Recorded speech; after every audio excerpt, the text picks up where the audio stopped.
Hi කොහොමද ඔයාලට මං හිතනවා හැමෝම හොඳින් ඉන්නවා කියලා. අද සෙනසුරාදා දවසක් මම උදේම පුරුදු විදිහටම කොළ කැඳ එක බීලා ගෙවල් අතු ගාලා අස් කරන්න පටන් ගත්තා.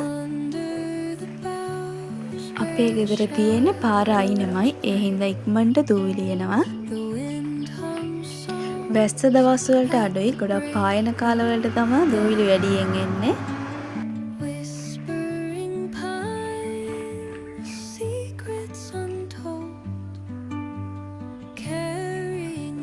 මම මේක එඩිට් කරනකොට තමයි දැක්කේ මේකේ වෙලාව නතර වෙලා කියලා. මේකේ වෙලාව තියෙන්නේ 4යි ගානක්. මේ වෙලාවෙ නම් උදේ මම 7යි ගානක් හරි 8යි ගානකට හරි තමයි මේ වීඩියෝ එක ගත්තේ. අපේ ගෙදරට සාමාන්‍ය කොළ පාට හුරු දේවල් වැඩි. ගොඩක් වෙලාට ඉස්සර අප්පච්චි කැමතිම පාට කොළ පාට. ඒ හින්දා අපිත් නිකම්ම පුරුදු වෙලා තියෙනවා කොළ පාට ඒවට ඉක්මනට හිත යන්න. කොහොම හරි අපිත් අන්තිමට තෝරගෙන තියෙන කොළ පාට. මං ඊළඟට මට දැන් ඕන වෙන්නේ නැති පොට්ටි ගයින් කරා. මං ඉස්සර කරේ හොටෙල් මැනේජ්මන්ට්. ඒකේ පළවෙනි එක විදිහට කරේ කුකරි. මේ ඒ වගේ නෝට්. මම ඉතින් ඒව දැන් ඕන වෙන්නේ නැති හින්දා අයින් කරා. මගේ පෞද්ගලික හේතුවක් හින්දා තමයි මම ඒක මගේ නතර කරේ. නැත්තම් ඒක ගොඩක් හොඳ ෆීල්ඩ් එකක්. හොඳ සැලරි එකක් තියෙන. මම ඉගෙන ගත්තේ ස්ලිතම් එකකින්. ඒ කියන්නේ සිලෝන් හොටෙල් ස්කූල් එකකින්. ඒක රජයට අනුබද්ධව තමයි කරගෙන යන්නේ. අපි ට්‍රේනින් වලට යනකොට තමයි තේරෙන්නේ අනිත් හොටෙල් ස්කූල් වලට සාපේක්ෂව මේකේ පිළිගැනීම වැඩි කියලා.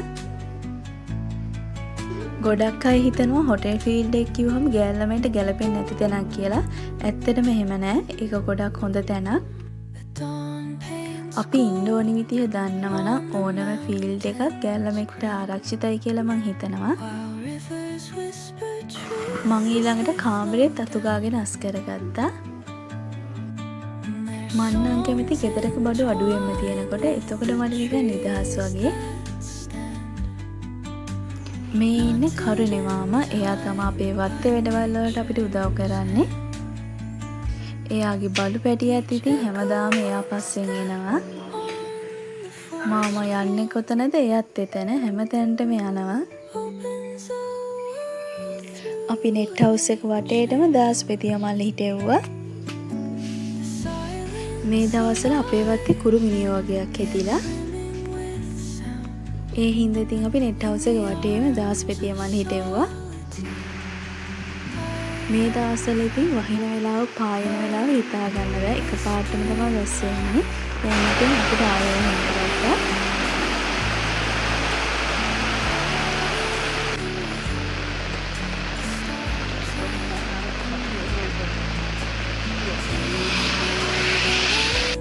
ගොඩක් අය කැමති ගේ ඇතුලේ මල් පැල තියෙනවට. මමත් එහෙම කෙනෙක්. අපිට සාමාන්‍යයෙන් දවස් 3-4න් පැල මාරු කරන්න පුළුවන් නම් පැල හොඳට හැදෙනවා. මේ පැලේ නම් දැන් කපන්න පුළුවන් විදියට හැදිලා තියෙන්නේ. ගොඩක් අය පුරුදු වෙලා තියෙන්නේ පැල සති ගණන් මාස ගණන් ගේ ඇතුලේම තියාගෙන ඉන්න. ඇත්තටම එහෙම වුණාම පැලේ සරුවට හැදෙන්නේ නැහැ. ඔයාලට පුළුවන් නම් සතියට යන්න කලින් පැලේ මාරු කරන්න. ඇත්තටම ඒතකොට හොඳට පැලේ සරුවට හැදෙනවා. මම නම් දවස් 3-4න් මාරු කරනවා. ඒ වගේම සෙට් 2-3ක් තියන් ඉන්නවා ගේ ඇතුලේ මේ ටික තියන්නේ කියලා. ඊළඟට අපි අඹ කැඩුවා. අලුතෙන් තමයි ඒක පීතුනේ. මේකේ කර්ත කොළඹන් අඹ තමයි තියෙන්නේ. මේ අඹ කඩපු ගමන් හොඳට හොදන්න ඕනේ.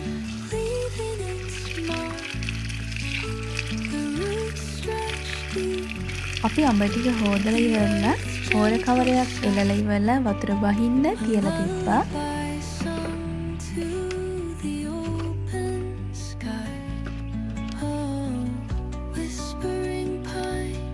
අපි අඹයම කරලා ඉවරලා මහප්පලයි බාප්පලයි ගෙදර ගියා. අපේ ගෙවල් ළඟමයි තියෙන්නේ.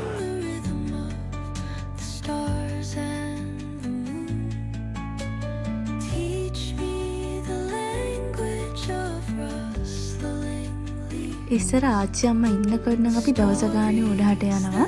දැන් අපිට වැඩි යවෙන්නේ නැහැ. ඉස්සර අපි හවසට හැමෝම මෙතන ඉඳගෙන කතා කර කර ඉන්නවා.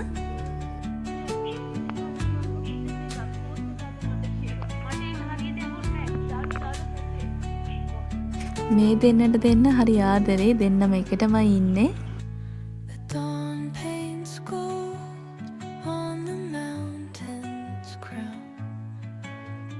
මෙයාගේ නම ලින්දු. අපි ඉතින් ටිකක් වෙලා ඉඳලා ආපහු ගෙදර ආවා.